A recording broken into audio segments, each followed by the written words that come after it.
Bienvenue à toutes et à tous pour de nouveaux faits. Carl Zéro sur 13e rue. Aujourd'hui, nous sommes en Terre Sainte. C'est ici, en Israël, que la petite Rose a disparu en mai 2008. Une histoire qui n'est pas sans rappeler celle de Maddie McCann. Souvenez-vous, nous avions couvert le sujet pour 13e rue également.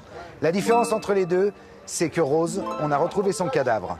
Rose a été tuée par son grand-père, Ronnie Ron, un chauffeur de taxi israélien, devenu le petit ami de la mère de Rose, qui était la femme de son fils, Benjamin.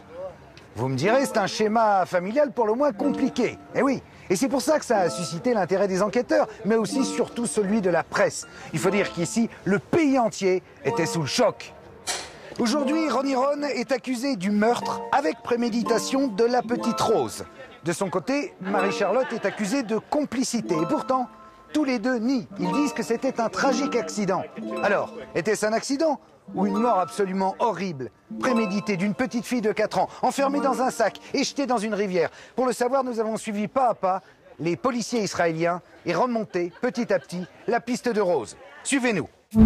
4 mois après sa disparition en Israël, la petite Rose est retrouvée morte dans une valise rouge, jetée dans une rivière de Tel Aviv. Le pays est bouleversé. C'est l'une des plus grosses enquêtes qui s'est passée ici. La disparition d'une petite fille, ça a touché tout le monde.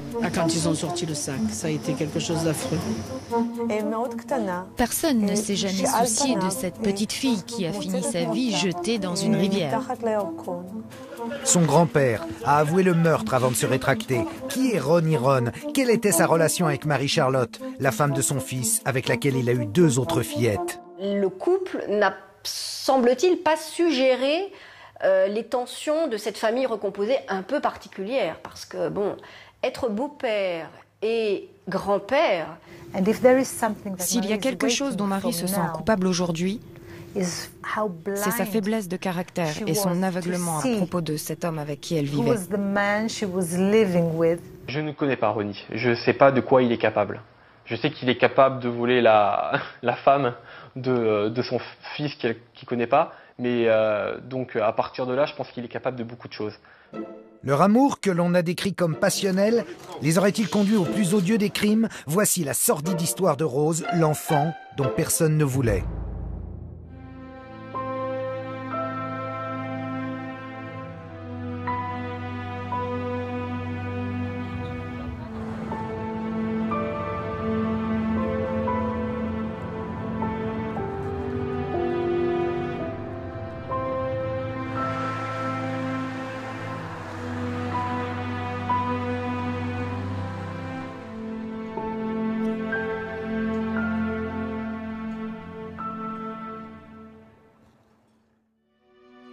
Nous sommes en octobre 2003.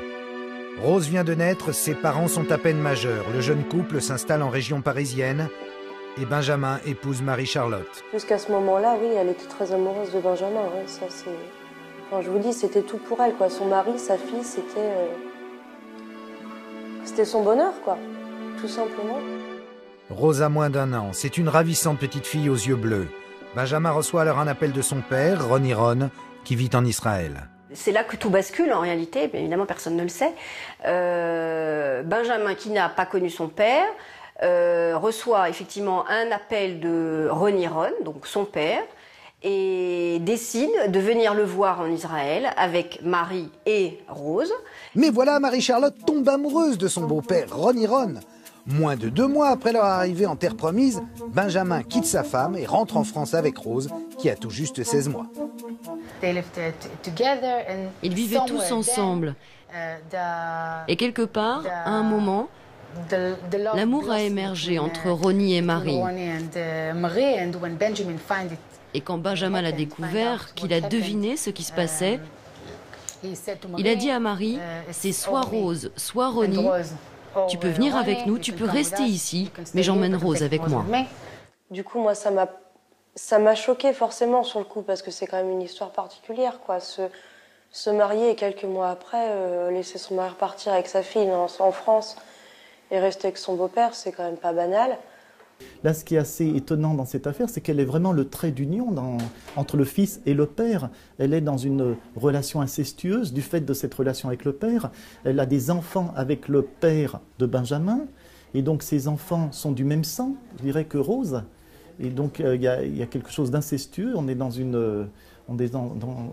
un schéma oedipien, mais oedipien qui tourne très mal, parce que justement l'ordre symbolique n'est plus assumé là. On le voit avec cette histoire du père qui prend la place de son fils, et je dirais l'enfant est plus que la dernière preuve vivante de l'usurpation de la place du père. Marie-Charlotte laisse repartir Rose en France pour rester aux côtés de Ronnie Ron, son amant de 22 ans, son aîné. Marie n'avait pas de père. Elle a vu un homme de 45 ans qui portait bien, avec une personnalité très forte et beaucoup de charisme. Alors Marie est tombée amoureuse. Elle a vu en Ronnie ce père qu'elle n'a jamais eu et tout s'est bousculé certainement dans sa tête. Marie aimait follement Ronnie. De cet amour impossible vont naître 2 autres petites filles. Mais Rose manque à sa mère. En 2007, Marie-Charlotte obtient sa garde et l'autorisation de la ramener en Israël. Je crois qu'elle a une réaction de mère, c'est-à-dire sa fille lui manque, apparemment et pas non plus dans une situation tout à fait où elle comprend que sa fille n'est pas totalement heureuse. Et donc elle intervient pour récupérer sa fille. C'est banal en réalité. Marie-Charlotte, Ronnie Ron, leurs 2 fillettes de 18 et 8 mois, ainsi que Rose, 4 ans, sont installées à Netanya, une petite cité balnéaire au nord de Tel Aviv. Trimballée d'un pays à l'autre, la petite Rose ne va pas très bien. La gamine, elle était apeurée par ce père. On ne pouvait pas la caresser, qu'elle prenait une défense. On sentait bien qu'il y avait quelque chose, un malaise. Mais ils faisaient quoi? Ils allaient à la plage comme ça, par exemple? Ils l'enfermaient plutôt. Ils sortaient rarement. On ne le voyait pas dans les rues. Et la maman, tu lui as parlé, Marie-Charlotte? Une fois, elle est descendue avec ses 2 bébés, mais on ne lui a pas parlé. Parce qu'ici, en fait, non mais tout le monde se connaît ici, non? Oui, mais pas ce genre de personnes. Ils étaient très secrets, très distants par rapport au voisinage. Très à part. Très à part. Et lui, il parlait français? Ronnie Ron? On ne lui a jamais parlé, à peine s'il disait bonjour. Selon les témoignages des voisins, il s'agissait d'une famille renfermée, qui n'avait pas de lien avec l'extérieur. Du coup, c'est très difficile de savoir ce qui se passait au sein du foyer. La plupart ne savaient même pas que Rose n'était pas la fille de Ronnie. Les voisins n'en diront guère plus, mais Rose a du mal à se faire une place au sein de sa nouvelle famille. Marie-Charlotte avait de grands rêves pour sa fille Rose. Elle rêvait de fonder une famille unie, de voir grandir ses 3 petites filles dans une seule et même famille.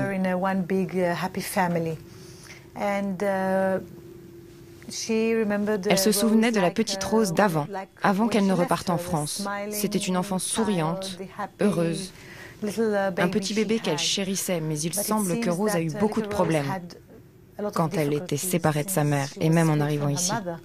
Très vite, il semble que voilà, la mayonnaise n'a pas pris, concrètement. La famille recomposée, et de la même manière que Ronnie Ron n'était peut-être pas taillé pour se confronter à une situation de ce type, Marie ne l'était sans doute pas non plus. Elle est très jeune, elle a eu Rose très jeune. Enfin, elle me disait, ça se passe mal entre nous deux, on ne se reconnaît pas toutes les deux en tant que mère et fille, mais elle vivait mal. Elle me disait qu'elle culpabilisait beaucoup parce qu'elle n'a... Autant Marie-Charlotte que Rose, elle n'arrivait pas à se rapprocher et à avoir l'affection qu'elles auraient dû avoir toutes les deux. De son côté, la police affirme que Marie-Charlotte a eu des propos très durs concernant sa fille. Elle ne savait pas comment s'occuper de Rose. C'est ce qu'elle dit d'ailleurs dans des conversations qu'elle a par mail avec une de ses amies en France. Elle raconte que Rose se comportait comme un monstre et qu'elle dérangeait la vie des 2 autres enfants.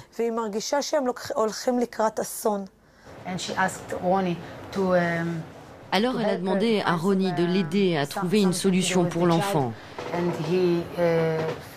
Ronnie a pensé à sa mère et c'est à ce moment-là qu'il a mis Rose chez sa mère Viviane.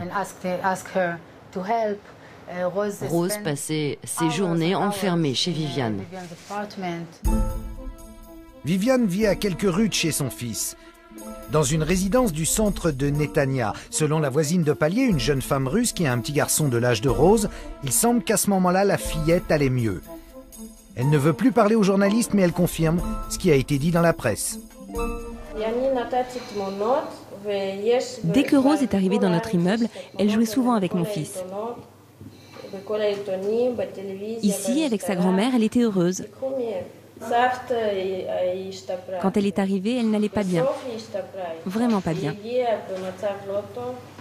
Mais à la fin, j'ai vu qu'elle allait beaucoup mieux. Le problème, c'est que Rose n'est toujours pas inscrite à l'école. Viviane avait du mal à mener sa vie à cause de son âge et ses problèmes de vue. Ça lui était difficile de s'occuper de la fillette au quotidien. Elle voulait que Rose aille dans une crèche au moins quelques heures par jour. Viviane va avoir des explications à plusieurs reprises avec Ronnie à ce propos. La grand-mère fait une espèce de chantage, dit « Écoute, si tu ne l'inscris pas dans une école, moi je ne m'en occupe plus ». Sur ce, comme Ronnie ne veut pas, bon, pour des raisons que j'ignore, il récupère la petite, donc ce fameux 12 mai, et voilà, elle disparaît. Personne ne s'en inquiète parce que justement, Rose n'est inscrite nulle part. Donc là, on est dans des contradictions. D'un côté, il y a rupture, de l'autre, il y a quelque chose qui tient dans cet enfant. L'enfant est toujours un être de désir, et là, on ne tient pas compte de son désir dans cette affaire. C'est vraiment l'enfant-objet, et un objet, ça se manipule, ça se triture et ça se casse. Et il faudra attendre 3 mois pour que la police ouvre une enquête sur la disparition de Rose. Rose a été vue ici pour la dernière fois le 12 mai 2008. Elle était encore vivante ici, dans cette superbe station balnéaire de Netanya. La famille, bizarrement recomposée, vit ici, derrière moi, dans ce modeste immeuble, mais qui est quand même en bord de mer. Rose vient de fêter ses 4 ans, et elle a du mal à s'adapter à cette nouvelle vie dans ce pays où on parle une autre langue que la sienne. Et c'est la mère de Ronnie, c'est-à-dire l'arrière-grand-mère de Rose, vous me suivez, qui va donner l'alerte. La grand-mère avait récupéré pendant un temps Rose chez elle, et les choses allaient mieux. Évidemment, c'est moins chic. C'est pas sur le bord de mer, mais la petite se portait plutôt mieux. Mais voilà qu'un beau matin, exactement le 12 mai 2008, Ronnie déboule, il prend la petite sans un mot, il l'embarque, et depuis ce jour-là, plus aucune nouvelle. L'alerte est donnée durant l'été. La police locale fournit un numéro vert et gratuit pour que d'éventuels témoins se manifestent. Malheureusement, aucun témoignage intéressant ne sera retenu. Et ce que les enquêteurs ne disent pas, c'est qu'ils ont déjà 2 suspects en garde à vue. C'est Viviane qui a donné l'alerte durant l'été auprès du service du bien-être, un service social en Israël qui s'occupe aussi bien des relations de voisinage que des relations familiales. Viviane s'adresse également au service pour la protection de l'enfance avant d'aller à la police locale le 3 août. Elle a commencé par nous dire que sa petite fille ne s'était pas montrée. Elle n'avait plus de nouvelles ni de la part du beau-père ni de la mère. Cela nous a laissé penser qu'une enquête devait être ouverte. Une équipe spéciale a été mise en place pour rechercher cette petite fille. Et malheureusement, voilà comment a débuté cette triste histoire. Le dossier est jugé suffisamment sérieux pour être confié à la police du district central du pays. C'est l'équipe des investigations criminelles qui s'en charge. Les policiers se rendent plusieurs fois à Netanya pour entendre les parents de Rose, mais ils demeurent introuvables pendant plusieurs jours. Le 12 août, la police les a enfin trouvés à leur domicile. Et Ronnie Ron n'a pas pu nous fournir une explication cohérente. Il nous a envoyés dans un jardin public, puis chez Viviane, la grand-mère. Ensuite, il nous a dit qu'elle était dans une école française. Il a donné une succession d'explications contradictoires. Nous avons eu alors de gros doutes sur le sort de l'enfant. Ronnie Ron donne des explications de plus en plus déconcertantes. Celles de Marie-Charlotte ne sont pas claires non plus. La petite a disparu, mais personne ne semble s'en inquiéter. Comme Marie-Charlotte était la mère de Rose, on attendait plus de responsabilités de sa part. Elle ne donnait aucune explication sur la disparition de sa fille. Et dans sa façon de s'exprimer, nous avons compris qu'il y avait un gros problème concernant Rose. Pendant les vacances, Viviane a averti les grands-mères en France qui lancent un avis de recherche dans le journal Le Parisien. Fin août, un article est consacré à la mystérieuse disparition de la petite fille aux yeux bleus et aux cheveux châtains. Et donc entre le 12 août et le 25 août, rien n'a filtré dans la presse israélienne. Rien n'a filtré parce que la police avait mis blackout total. L'enquête a d'abord été tenue secrète. Nous ne voulions pas que les informations sur nos recherches soient divulguées. On craignait qu'une mise à jour de nos investigations dans la presse compromette l'enquête. Selon la police, l'affaire pourrait s'avérer comme l'une des plus dramatiques qu'Israël ait jamais connue. Ce qu'il y a de fascinant dans cette histoire, c'est qu'il y a 4 générations présentes, un peu comme on le voit dans les tragédies. Dans la tragédie oedipienne, l'oracle avait été déjà donné au père d'Oedipe. Et donc là, on voit, il y a Rose, il y a ses parents, 2e génération, 3e génération, Ron, le père de Benjamin, et 4e génération, la mère de Ron, puisque l'enfant est confié à la grand-mère. À partir du moment où elle est sortie dans le Parisien, vous imaginez bien que les médias israéliens sautent dessus. Donc l'affaire a dû sortir le 24 août dans le Parisien et le 25 août ici. Voilà. Alors Rose est en première page et Rose va être en première page de tous les journaux israéliens toute la semaine qui va suivre.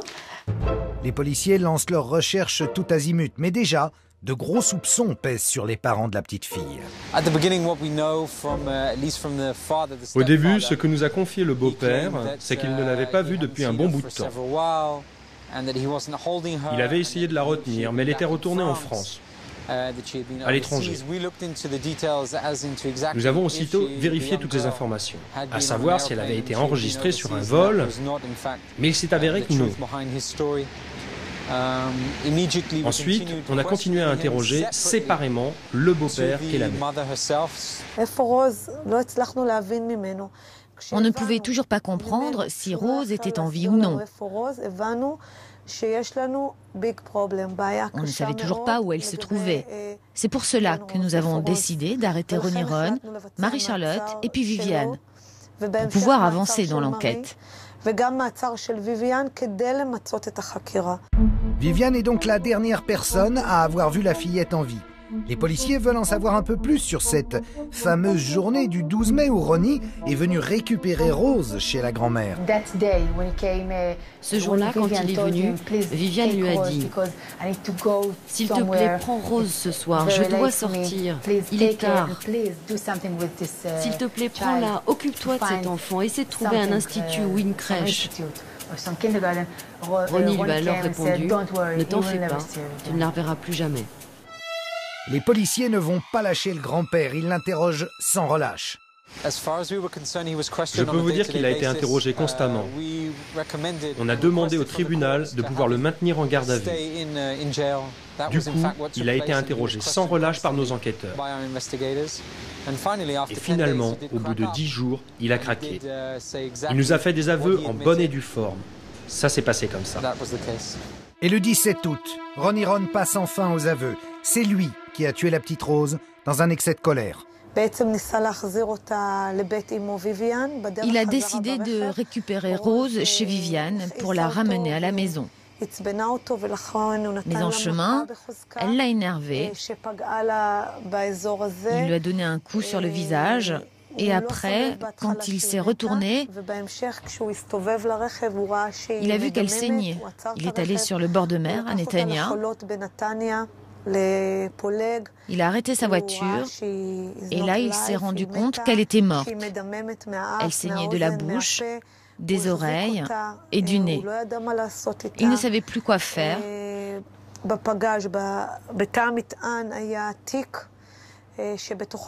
Dans le coffre, il y avait un sac avec ses vêtements qu'il avait ramenés de chez Viviane.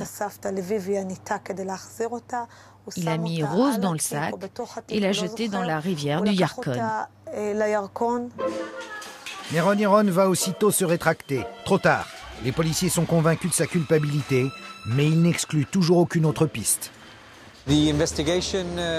L'enquête a continué à partir des révélations obtenues auprès du beau-père et de la mère.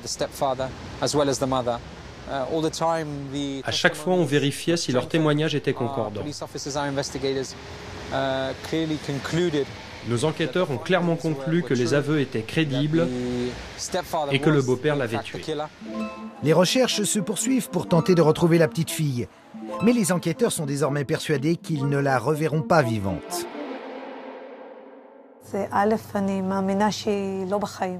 J'ai très vite pensé qu'elle n'était plus en vie à cause du comportement de Ronnie Ron pendant que nous l'interrogions.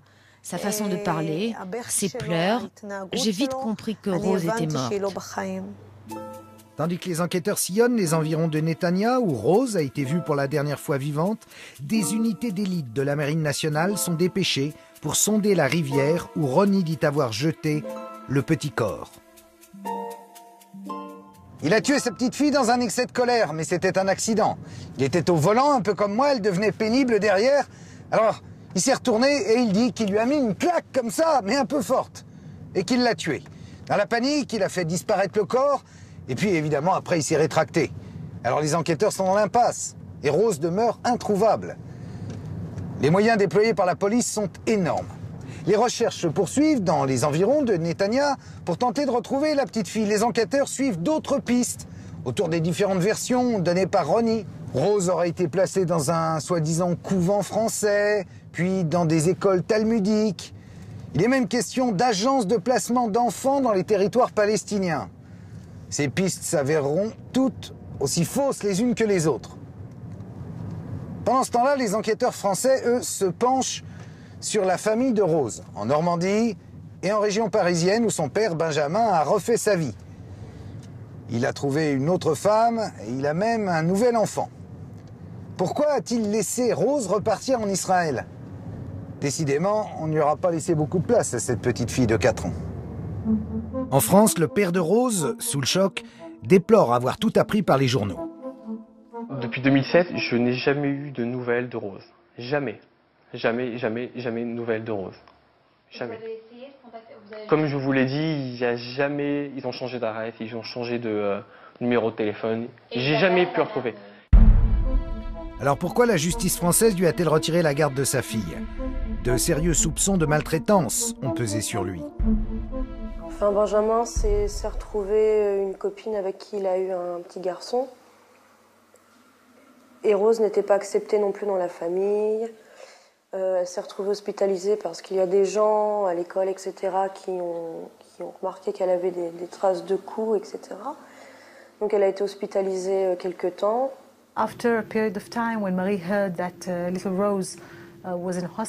Quand Marie a su que sa fille était à l'hôpital parce qu'elle était battue par un de ses proches, elle est partie la voir. À cette époque, Rose était placée dans un foyer. Alors, Marie a décidé de ramener Rose en Israël. Après enquête des services spécialisés, aucune charge n'a été retenue contre Benjamin, le père de Rose. Parce qu'elle n'avait pas de parole et qu'elle faisait pipi caca, on a semblé nécessaire d'aller voir des... Et on a suivi le médecin pédopsychiatre Hôpital avait fait un dossier et ce dossier-là, Isabelle ne l'a jamais oublié et a dû le redire à la presse, israélienne, française, je ne sais pas. Et aujourd'hui, les médias l'ont transformé et on dit qu'au fait, si elle était à l'hôpital, c'est parce qu'elle avait été battue. Battue par qui? Par son père. Battue par son père, c'est devenu violée par son père. Et voilà quoi. Et puis moi, bien sûr, moi jusqu'à maintenant, j'ai eu une enquête sur moi, mais je suis tranquille quoi. Voilà, ça paraît complètement aberrant comme histoire quoi. Toutes les pistes ont été explorées. Plusieurs d'entre elles nous ramenaient en France vers le père biologique qui a été interrogé sur place afin d'en savoir un peu plus. Ça a été un autre élément de l'enquête. Le volet français de l'enquête en restera là. Tandis qu'en Israël, le 9 septembre, les suspects comparaissent devant le tribunal. Aucune inculpation n'a encore été prononcée. tant que le petit corps n'a pas été retrouvé, mais tout les accable. Devant les caméras, Marie-Charlotte, âgée de 23 ans, apparaît comme une enfant perdue. Elle déclare en anglais ces quelques mots.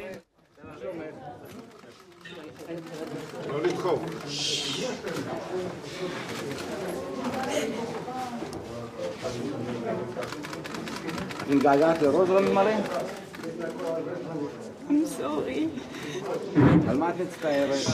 That I was not here for her.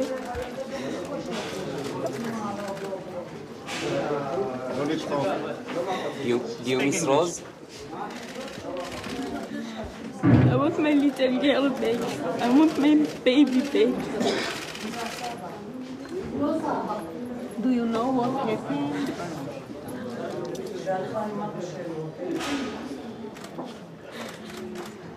Do you blame Ronnie?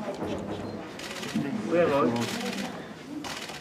I couldn't imagine what he do to my girl, to my baby, to my heart, to my Rose.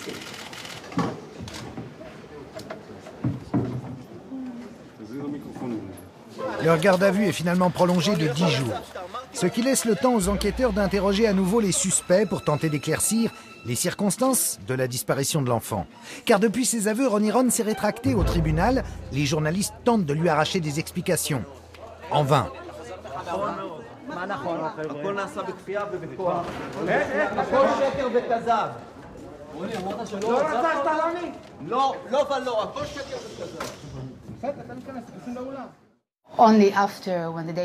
Après un certain temps, il a compris qu'il ne trouvait pas le corps. Alors il a offert un spectacle pathétique devant les caméras.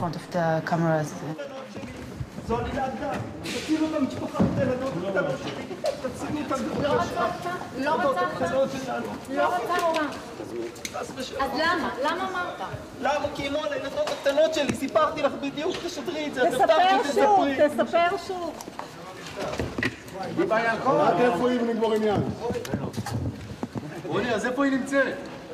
תלכו לסבתא, תלכו לאמא שלי, מניפולטיבית, תלכו אליה. תן לי לצאת. למה עכשיו Les journalistes qui ont ouvert l'audience au tribunal lui hurlaient dessus. Où est le corps? Où est le corps? S'il te plaît, aide la police, qu'on en finisse avec tout ça. Il n'a pas voulu répondre à quiconque. Mais à la fin, quand il a compris que l'enquête allait durer, il a crié devant les caméras. Vous devriez aller voir Viviane et lui demander où est Rose car elle sait. Elle est coupable. Arrêtez de sonder la rivière parce qu'elle n'y est pas. Recommencez les recherches parce qu'elle n'est peut-être pas morte. 2 jours après ça, ils ont trouvé le corps dans le Yarkon. Nous sommes donc sur les bords du Yarkon, une rivière qui traverse Tel Aviv, et c'est un parc très apprécié de l'ensemble des habitants. C'est ici que les policiers ont repêché un sac de voyage de couleur rouge contenant les restes de Rose. La nouvelle a fait évidemment l'ouverture de tous les journaux télévisés. Ce jour-là, les programmes des chaînes israéliennes sont carrément arrêtés pour diffuser en direct la macabre découverte.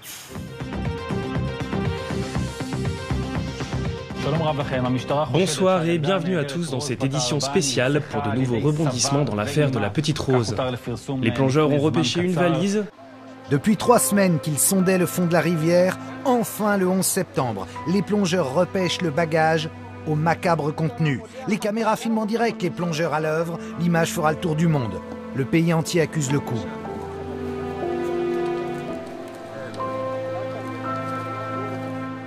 Il y a eu un flash spécial qui nous a annoncé ça et ça a été retransmis à la télé.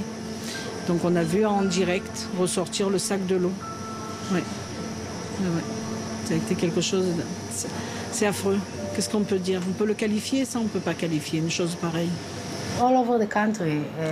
Partout dans le pays, tous les gens ici ont été extrêmement choqués par cette affaire. En Israël, je n'ai pas le souvenir d'une histoire aussi aussi horrible que celle de Rose. Ce sont les indications données par Ronnie qui ont permis aux enquêteurs de retrouver le fameux sac rouge contenant le cadavre en décomposition de la fillette.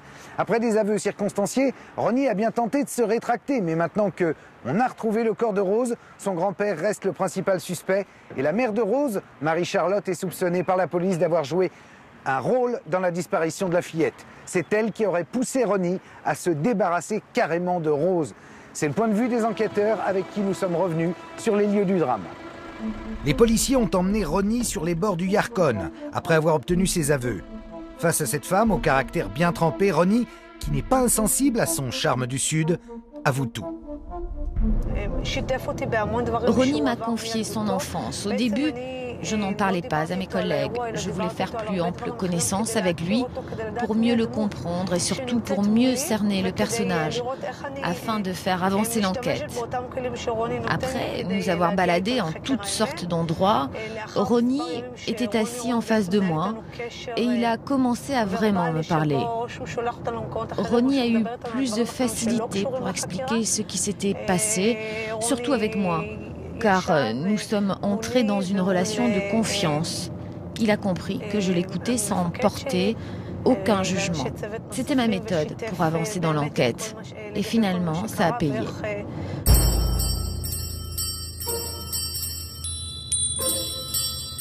Les recherches dans le secteur se sont poursuivies nuit et jour, avant que Ronnie ne leur livre des informations précises sur l'endroit où il avait jeté le corps de l'enfant. Les autorités ont même envisagé d'assécher le cours d'eau. Mais les dépenses étaient déjà énormes, alors vous imaginez le coût d'une telle opération. Et puis Ronnie a donné tous les détails de son épopée criminelle.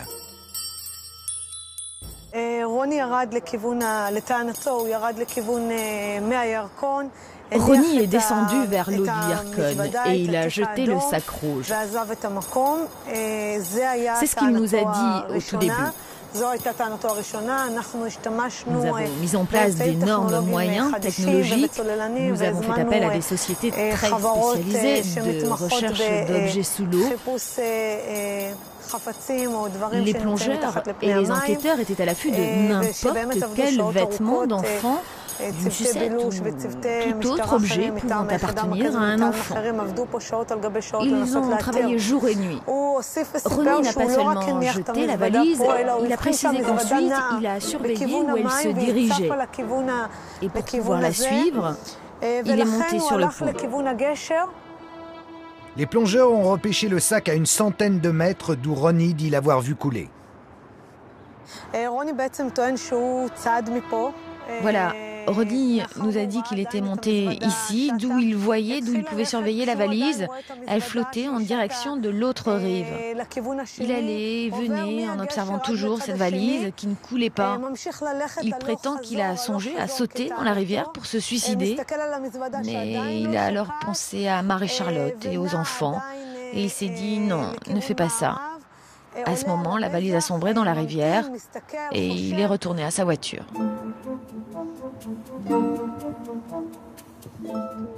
Les recherches dans la rivière ont été retardées par la pollution de l'eau. Enfin, au bout de 3 semaines, un plongeur a aperçu un sac qui ressemblait à la description qu'en avait faite Ronnie.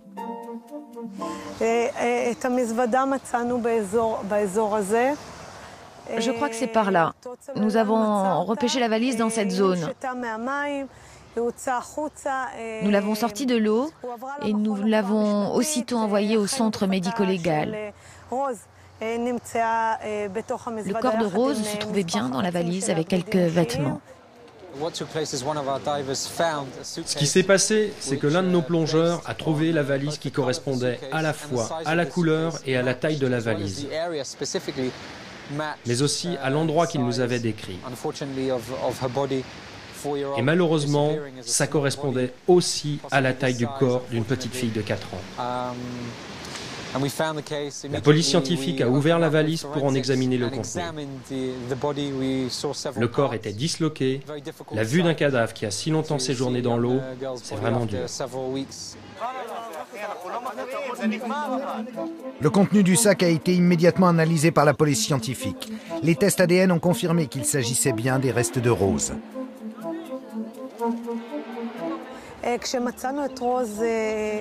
Quand nous avons retrouvé le corps de Rose, nous étions abattus par la tristesse. Nous avions compris que c'était fini. Notre douleur était mêlée à un certain soulagement, car nous pouvions enfin offrir à Rose une sépulture digne de ce nom, et non pas un sac jeté dans les eaux d'une rivière. Le vendredi 12 septembre, jour de Shabbat, de nombreux Israéliens se sont recueillis sur les berges du Yarkon en souvenir de Rose. Il y a eu également des hommages rendus sur Internet à la petite fille aux yeux clairs, faisant le rapprochement avec la petite Maddie McCann.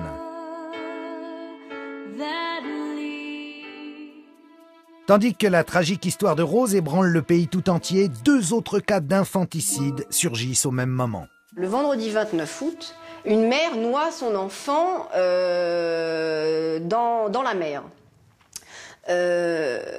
Et tout de suite se rend à la police pour dire qu'elle a tué son enfant. Bon. Et le mardi 2 septembre, c'est-à-dire 8 jours après que l'histoire de Rose est éclatée dans la presse israélienne, une 3e mère noie aussi son enfant dans la baignoire. Malheureusement, plusieurs jours après, 2 autres affaires ont éclaté, c'est vrai. L'histoire de Rose a pu influencer ces mères dans leur passage à l'acte. Bon, certains psychologues, notamment dans la police, émettent l'hypothèse, ils ne la affirment pas parce qu'on ne peut être sûr de rien, mais que la vague médiatique qu'il y a eu sur Rose, parce que vraiment il n'y avait plus que ça, quoi, qui était abordée dans les médias pendant une semaine, la première semaine en tout cas, a libéré d'une certaine manière des parents, des mères en l'occurrence, qui étaient sur le fil. Ce qui nous paraît hasardeux, là, parce qu'on se dit quand même les familles n'ont pas de rapport entre elles, il arrive des catastrophes dans le même pays, qui est un petit territoire, les mêmes catastrophes. Ce qui nous paraît du hasard n'en est probablement pas un, mais pour des raisons que l'on ignore et que je me garderais bien de remplir par de l'explication psychologique, parce que les facteurs sont très nombreux. Il y a à la fois des facteurs inconscients, des facteurs sociologiques, des facteurs, enfin, ce qu'on appelle d'un terme qui cache tout, environnementaux, etc. Alors, fallait-il que les médias en parlent autant ?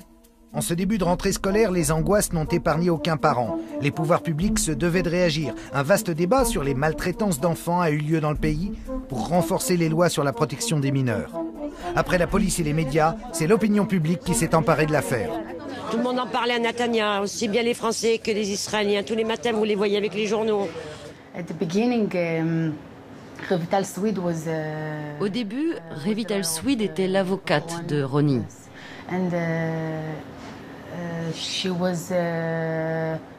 Et parce que c'est une femme et une mère, il y a eu énormément de critiques à son encontre. Revital Swede est l'avocate des plus grands criminels du pays. Pour des raisons de procédure, elle ne pouvait plus suivre les 2 dossiers, alors elle a conservé celui de Marie-Charlotte. C'était évident que je devais défendre Marie. Aussi à cause de son parcours personnel, qui est unique et très touchant. Désormais, l'avocat de Ronnie Ron, c'est Gil Friedman. Cet ancien policier rattaché à la sécurité israélienne a lui aussi fait l'objet de nombreuses critiques en prenant sa défense. Dans le pays, tout le monde le hait.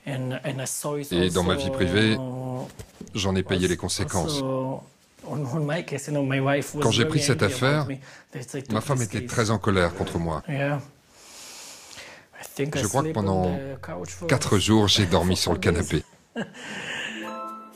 Le 22 septembre, l'acte d'accusation tombe. Ronnie Ron est accusé de meurtre avec préméditation et Marie-Charlotte de complicité.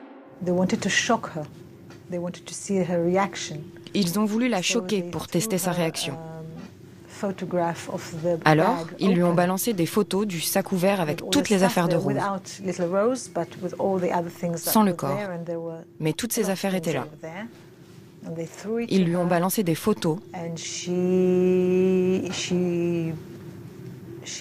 Ça l'a bouleversée. Elle s'est mise à pleurer, à crier. Ça a été un moment très dur. Avant l'annonce des résultats des tests ADN, le quotidien israélien Haaretz va publier une lettre écrite par Marie-Charlotte à sa petite Rose. Les termes sont assez émouvants, vous allez voir. Elle dit « Rose, je suis désolée de ne pas avoir su te comprendre ton angoisse, ta souffrance, savoir juste comment te prendre dans mes bras, te dire combien je t'aime, si tu savais comme c'est difficile d'être une jeune maman. » Des paroles qui sonnent comme un aveu, me direz-vous. Pourquoi Marie-Charlotte a-t-elle voulu récupérer sa fille si elle savait d'avance qu'elle n'était pas capable de la rendre heureuse? Et puis Ronnie, est-il ce monstre décrit par l'ensemble des médias ici? Dépeint par les uns comme étrange et comme manipulateur par les autres, Ronnie a donné du fil à retordre aux enquêteurs. Il m'est difficile de dire ce que je crois chez Ronnie, car il est très manipulateur. Il a essayé de nous tromper, c'est un très grand comédien. À 45 ans, Ronnie n'est toujours pas marié. Professionnellement, il cumule les petits boulots. Ronnie était connu comme un homme charmant. Il a eu beaucoup de femmes, les femmes l'aimaient. Un homme avec de la prestance, un homme souriant, qui avait du succès. Il a fait des études, terminé son service militaire. C'est ce qu'on appelle un homme comme tout le monde. Mais il ne s'était pas vraiment trouvé. Il avait vaguement tenté de faire du business aux États-Unis. Il est revenu en Israël et finalement, il est devenu chauffeur de taxi. Le père de Ronnie est mort il y a 2 ans, un père avec lequel il ne s'entendait pas plus qu'avec Viviane, sa mère, qui ne l'a jamais aimé selon lui.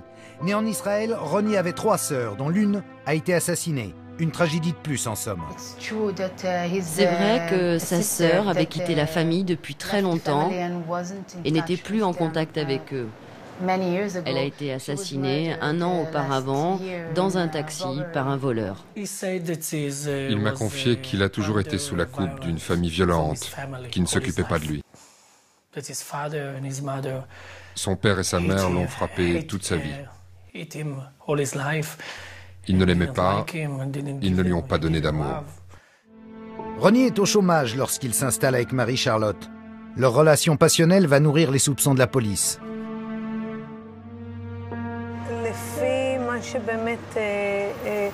D'après ce que l'on a pu comprendre, il y avait une passion très très forte entre les deux.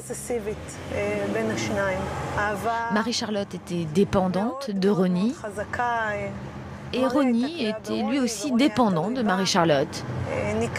Il y avait une relation de symbiose entre eux. Selon les policiers, Ronnie se serait débarrassé de Rose par amour pour Marie-Charlotte, qui ne supportait plus sa fille, issue de sa première relation avec Benjamin. Mais Ronnie a toujours maintenu qu'il s'agissait d'un accident. J'ai lu ses aveux. Après avoir avoué à la police qu'il lui avait fait du mal, enfin qu'il l'avait frappé, il a toujours donné la même version des faits. Il lui a donné un coup et elle est morte. D'accord. Mais si c'est un accident, pourquoi n'a-t-il rien dit à la police? Pourquoi a-t-il dissimulé le corps de Rose? Pour les policiers, le couple diabolique a tout fait pour se débarrasser de la petite fille, devenue trop encombrante. Ronnie reste le suspect numéro 1 dans cette affaire de meurtre. Mais nous savons qu'elle avait des informations. Elle savait que la petite fille avait disparu. Nous savions qu'ils étaient ensemble à ce moment-là, et elle n'est pas venue alerter la police de la disparition de sa fille. Par conséquent, pour nous, oui, elle est complice. De son côté, la mère de Rose affirme qu'elle n'est au courant de rien. Elle croyait que Ronnie avait inscrit Rose dans une école française. Il le lui avait dit. Elle avait demandé à Ronnie d'inscrire Rose dans un pensionnat français et Ronnie lui avait dit d'accord. En réalité, ce n'est pas qu'elle ne se souciait pas de savoir où était son enfant, mais elle pensait que Rose était dans une école française. Mais lorsqu'ils visitent l'appartement, les policiers constatent que les affaires de la petite fille ont toutes disparu, comme si Rose finalement n'avait jamais existé.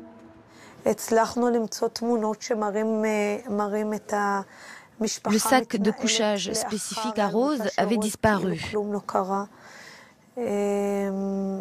Son lit, ses vêtements, il n'y avait plus rien. Et jusqu'à aujourd'hui, nous ne savons toujours pas où sont les affaires de Rose. La police peut dire ce qu'elle veut. Je ne suis même pas sûre que cet officier de police a été dans la maison. Moi, j'y étais et je suis une mère. Et j'ai vu là-bas des jouets qui pourraient très bien être les jouets d'un enfant de 4 ans. Et à propos du lit, Rose n'a pas disparu la veille du jour où la police est venue à la maison. Alors, nous pourrions accepter le fait qu'il y aurait dû avoir un lit là-bas. Mais Rose a disparu environ 1 mois ou 1 mois et demi avant. C'est ce que nous soutenons. La police, elle, dit beaucoup plus longtemps. Selon la police, la petite serait morte en mai, on l'a dit. Mais rien n'est vraiment sûr. De nouveaux éléments troublants sont apparus au cours de l'enquête. Et notamment celui-ci. Ronnie serait venu ici, courant juin, plusieurs fois, 4 fois, demander de l'aide auprès de cet organisme religieux chargé de placer les enfants dans des écoles religieuses. Un témoin l'affirme. C'est ce que dit Marie-Charlotte également. Alors, Rose était-elle déjà morte lorsque Ronnie a fait tous ses efforts pour lui trouver une école ? À quand remonte la mort de Rose et dans quelles conditions la fillette a-t-elle été tuée? L'autopsie aurait pu déterminer tout cela, mais le corps a trop longtemps séjourné dans l'eau. Le corps était dans un état de décomposition totale. Et donc, en réalité, l'autopsie, à part confirmer que c'était bien Rose, ne pouvait absolument donner aucun indice supplémentaire à la police. De telle sorte que dans l'acte d'accusation, il est indiqué que la police n'arrive pas à déterminer si Rose était morte ou pas quand elle a été mise dans le sac. Ce que l'on sait, comme en témoigne ce document d'enquête, c'est que Ronnie a cherché à inscrire sa petite fille dans une école religieuse française, où il s'est déplacé à plusieurs reprises au mois de juin. Mais Rose n'étant pas juive, aucune école n'a voulu l'accepter. Il cherchait une solution pour elle, pour l'inscrire dans une école, un endroit où elle puisse aller. Mais il n'a pas trouvé et personne ne voulait l'aider. C'est ce qu'il dit. Nous avons vérifié le fait que Ronnie aurait essayé, même après sa mort, je dis bien même après sa mort,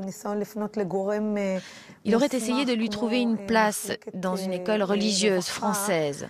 En effet, mais il n'y a eu aucune tentative de s'adresser à des services spécialisés, services compétents, des services officiels.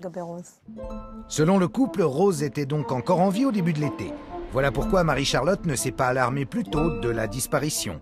Difficile à avaler pour les enquêteurs, d'autant que pendant l'été, Marie-Charlotte aurait appelé un ami et l'aurait supplié de lui fournir une petite fille de 5 ans. Elle a appelé cet ami de Ronnie en lui disant « S'il te plaît, trouve-moi une petite fille de 5 ans. Sinon, Ronnie va avoir des problèmes. » Son avocate, Revital Sweet, vous dira que Marie, en fait, ne répétait que ce que Ronnie lui demandait de dire à cet ami. Mais elle ne savait rien de tout ça. La police, elle, pense que Marie savait parfaitement pourquoi elle devait, dès que possible, trouver une petite fille afin de montrer à la police « Voilà, c'est ma Rose, ne vous inquiétez pas et laissez Ronnie tranquille. » Marie-Charlotte savait. Les policiers en sont convaincus depuis le début de l'enquête. Et même si c'était un accident, comment ont-ils pu continuer à vivre comme si de rien n'était ?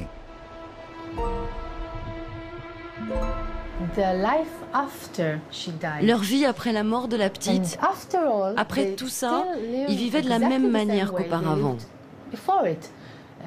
Ils s'occupaient très bien des 2 autres petites filles. Ils faisaient des promenades le long de la plage, prenaient des photos de cette famille heureuse. Alors qu'ils portaient ce terrible secret en eux, ça n'a rien changé à leur vie. Des photos prises en bord de mer. Ça n'en fait pas des criminels, me direz-vous. Après tant de mois d'enquête, ils n'ont rien. La police ne sait pas quand ça s'est passé, quel jour. Ils ne savent pas comment elle a été tuée. Ce n'est pas écrit dans l'acte d'accusation. Attendez, c'est une affaire de meurtre. Comme aucun élément dans le dossier ne montre, ne dit ou ne prouve que Ronnie Ron l'a tué avec préméditation et non par accident comme il le dit, mais laissons Ronnie Ron, ce n'est pas notre intérêt ou l'intérêt de Marie. Rien ne prouve en effet que Marie savait quoi que ce soit, qu'elle ait participé à quoi que ce soit ou qu'elle ait voulu quoi que ce soit. Et c'est ce qui nous importe.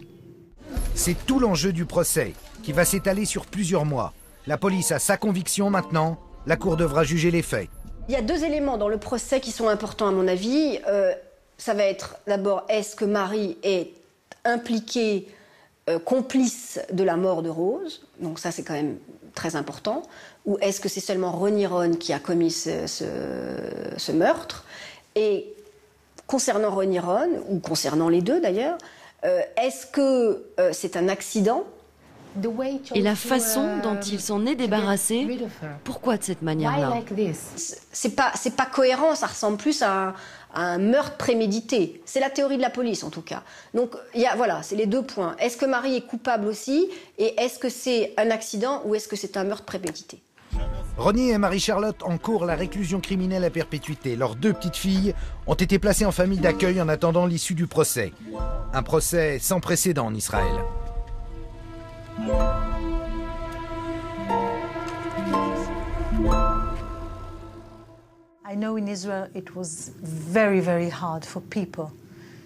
Je sais qu'en Israël, ça a été très dur pour la population d'entendre et surtout de voir toutes ces images, notamment pour les croyants en Israël. C'est inconcevable, c'est contre les 10 commandements et pour tout le monde d'ailleurs, religieux ou non religieux. C'est terrible et impossible à concevoir. Je pense que c'est tout cela qui donne un caractère exceptionnel à ce procès. Hormis le fait que la victime soit une jolie petite fille, je pense que c'est cette dimension qui en fait une affaire tellement choquante et tellement différente de toutes les autres affaires de meurtre qui ont eu lieu en Israël, et notamment les meurtres d'enfants. C'est qu'on est dans un pays où c'est la religion du père.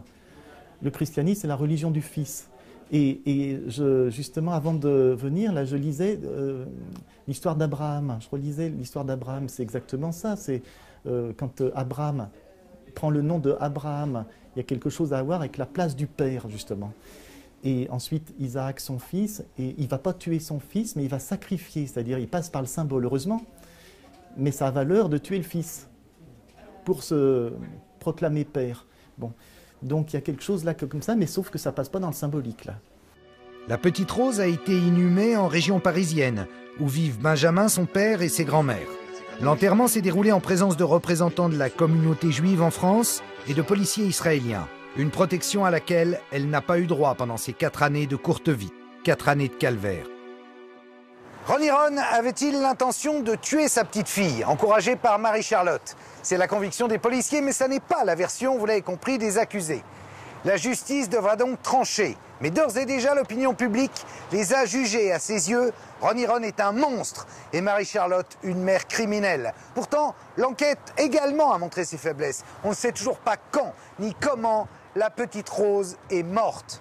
À bientôt pour de nouveaux Faits Carl Zero sur 13e rue.